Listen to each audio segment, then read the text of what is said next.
This is a presentation on fantasy sports and their question of legality for Dr. Parsons' business law class.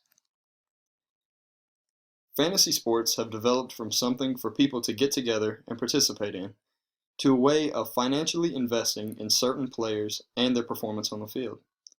Popular websites like FanDuel and DraftKings have provided the media in which fans can develop their teams in an organized way and let the player's skills determine the amount of cash the fantasy league participant receives.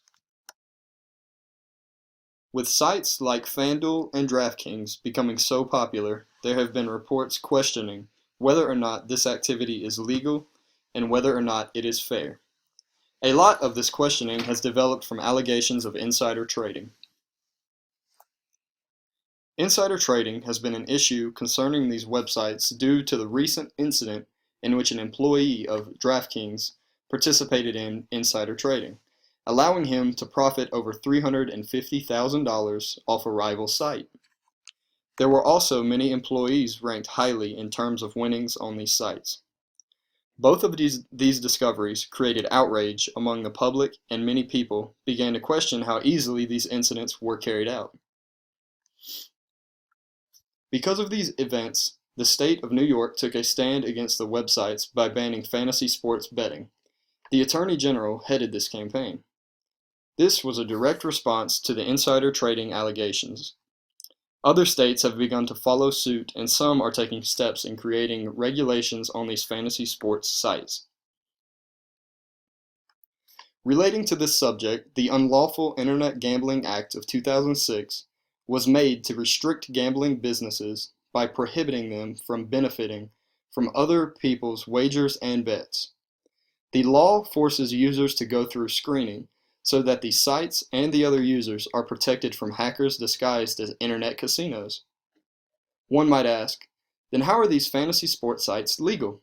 This is because of a loophole is included, making fantasy sites an exception to the rule because the sports are based on skill and not chance, which is a requirement for the act to apply.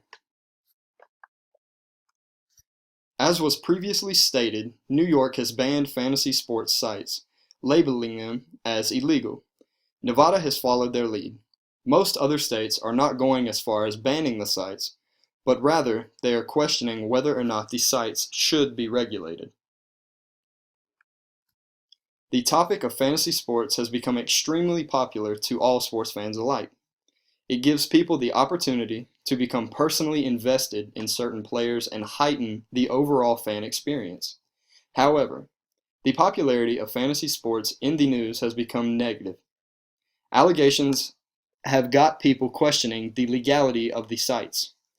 There should be regulation on sites such as these because there are users who would abuse the sites to their unfair advantage. People are at risk of losing money to these sorts of abusers, and some regulations are now necessary. The current status of the state's decision is still pending. However, Pennsylvania is active, attempting to enact new legislation that would cause fantasy sports sites to merge with casino sites. In order for this to happen, internet gambling would need to be legalized in the state of Pennsylvania. In the case of Humphrey v. Viacom, the plaintiff filed a complaint claiming that Viacom's fantasy sports sites violated the QTOM gambling laws. The American version of the QTOM statutes, originally created by Queen Anne of England, basically state that a gambler is allowed to sue in order to recuperate from a loss they obtained. The plaintiff claimed that the users of these sorts of sites ran the risk of losing money without any sort of recuperation. The case was dismissed. Legal scholars have agreed with the ruling on the basis that users of these sites are not gamblers. Users have to pay an entrance fee, which is unconditional and therefore not considered a bet, to even participate in the site. The members of these sites are also not subject to losses because they are sure to win some sort of prize for placing money on whatever. Fantasy sports websites should be legal in the United States because they are based on skill, not chance. However, the sites should be regulated in order to fairly operate and remain a fun way for fans to get involved with their fantasy teams. Internet gambling has been a popular news topic, and recent developments could change how fantasy sports websites are run. The regulations that could be put in place for these sites would only serve to keep them honest and entertaining.